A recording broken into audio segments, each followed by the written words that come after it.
পৃথিবীর ইতিহাসে আমরাই মনে হয় সেই কিছু শিক্ষার্থী যারা একটা প্রস্তাবিত বিশ্ববিদ্যালয়ের অধীনে ভর্তি হয়েছে। আগামী 5 কর্মদিবসের ভিতরে যদি একটা সুনির্দিষ্ট রোড ম্যাপ ঘোষণা করা না হয়, ইন্টারমিডিয়েট ব্যতীত অনার্স রয়েছে এমন ক্যাম্পাসগুলোতে ক্লাস পরীক্ষা বর্জন করে পুরোপুরি একাডেমিক শাটডাউনের মতো কঠোর কর্মসূচি দিতে বাধ্য হবে। আজকে যদি আমার কলেজের অধ্যক্ষ বলে যে আগামীকালকে, ভাই আমি তো অ্যাটাস্টেড কলেজ, আপনি এটা স্বীকার করতে চাচ্ছেন না কেন? যদি আমার কলেজের অধ্যক্ষ বলে যে আইডি কার্ড ছাড়া তুমি ঢুকতে পারবে না, তাইলে আমাকে রাস্তায় ঘোরা ছাড়া আর কোনো ধরনের উপায় নাই, কারণ আমার কোনো ধরনের পরিচয় নাই। আমি যে ঢাকা সেন্ট্রাল ইউনিভার্সিটির শিক্ষার্থী, এটা তো কোথাও এক্সিস্ট করতেছে না পৃথিবীতে, এটা তো কোথাও এক্সিস্ট করতেছে না। না আছে আমার রেজিস্ট্রেশন সেন্ট্রাল ইউনিভার্সিটির অধীনে, না আছে আমার আইডি কার্ড, না আছে আমার কোনো একাডেমিক কারিকুলাম, আমার কিছুই নাই। আমরা যাযাবরের মতো ঘুরতেছি। এই দায়িত্বটা রাষ্ট্রের। আমাদের এইটা তখন অন্তর্বর্তীকালীন প্রশাসক ছিলেন, তো সেইটা রাষ্ট্র অন্তর্বর্তীকালীন প্রশাসন গঠন করে সেখানে আপাতত একটা কমিটি গঠন করছিল। সেই কমিটি আমাদের ভর্তি পরীক্ষা নিচ্ছে এবং প্রশ্নপত্রের উপর লেখা ছিল ঢাকা সেন্ট্রাল ইউনিভার্সিটি ব্র্যাকেটে প্রস্তাবিত। এবং পৃথিবীর ইতিহাসে আমরাই মনে হয় সেই কিছু শিক্ষার্থী যারা একটা প্রস্তাবিত বিশ্ববিদ্যালয়ের অধীনে ভর্তি হয়েছে। এটা আলাদা একটা বিষয়, এটা পৃথিবীতে একটা অন্যতম বিরল একটা ঘটনা। কাজে এই বাস্তবতাকে অস্বীকার করার কোনো ধরনের সুযোগ নাই। এটি এক কথাই হচ্ছে আমাদের ঢাকা সেন্ট্রাল ইউনিভার্সিটির যারা রানিং বিভিন্ন সেশন রয়েছে তাদেরকে 24-25 শিক্ষাবর্ষের শিক্ষার্থীদের মতো অতি দ্রুততম সময়ে আত্মীকরণ করার ব্যাপারে আমাদের আজকের মূল দাবি, এবং এরই প্রেক্ষিতে হচ্ছে সংবাদ সম্মেলন। আমরা দেখছি যে এই আন্দোলন শুরু হয়েছিল কিভাবে। এই আন্দোলন মূলত বিশ্ববিদ্যালয় তৈরি করার জন্য শুরু হয়নি।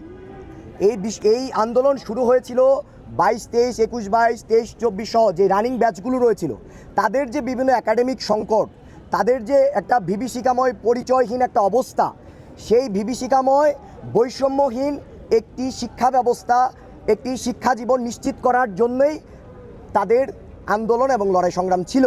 কিন্তু বিভিন্ন ঘটনা প্রবাহের মধ্য দিয়ে, বিভিন্ন সমীকরণের মধ্য দিয়ে পরবর্তীতে একটি নতুন বিশ্ববিদ্যালয়েরই জন্ম হয়ে যায়। কিন্তু অত্যন্ত পরিতাপের বিষয়, অত্যন্ত দুঃখের বিষয় যে নতুন বিশ্ববিদ্যালয় হলেও যারা এই বিশ্ববিদ্যালয়ের আন্দোলনের অন্যতম অগ্রদূত তাদেরকেই এখানে বিয়োগ করে একটি আলাদা ধরনের ষড়যন্ত্র তৈরি করে এই বিশ্ববিদ্যালয়ের পথ চলতেছে।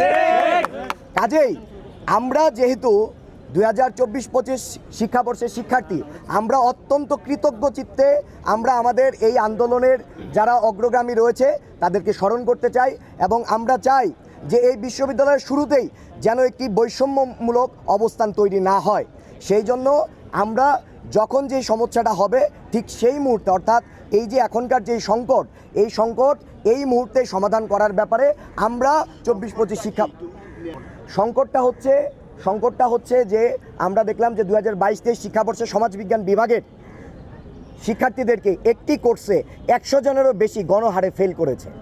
এখন এটা তো একটা স্বাভাবিক প্রক্রিয়া হতে পারে না, এটা নিশ্চয়ই একটা অস্বাভাবিক প্রক্রিয়া। এবং এইটা যখন আমরা খতিয়ে দেখতে চাই তখন ঢাকা বিশ্ববিদ্যালয়ের যেই প্রশাসন রয়েছে তারা আমাদেরকে 7-5 বিভিন্নভাবে ঘুরাচ্ছে, এবং আমরা বিভিন্ন সময় দেখছি যে কিভাবে এটা হচ্ছে গুলিস্তানের আব্দুল গনি রোড থেকে দিয়ে দেওয়া প্রেসক্রিপশন অনুযায়ী।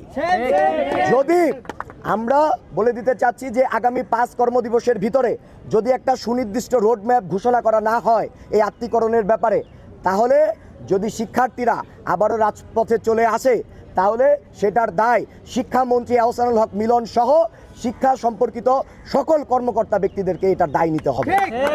এবং পরবর্তীতে আমরা ইন্টারমিডিয়েট ব্যতীত অনার্স রয়েছে এমন ক্যাম্পাসগুলোতে ক্লাস পরীক্ষা বর্জন করে পুরোপুরি একাডেমিক শাটডাউনের মতো কঠোর কর্মসূচি দিতে বাধ্য হবে।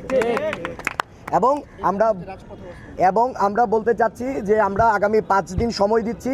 5 দিন সময়ের ভিতরে যদি এই আত্মীকরণের ব্যাপারে সিদ্ধান্ত না হয়, তাহলে যদি একটি পরিষ্কার রুটম্যাপ দেওয়া না হয়, তাহলে আমরা একাডেমিক শাটডাউন থেকে রাজপথ যে কোনো ধরনের কঠোর কর্মসূচি দিতে বাধ্য হব।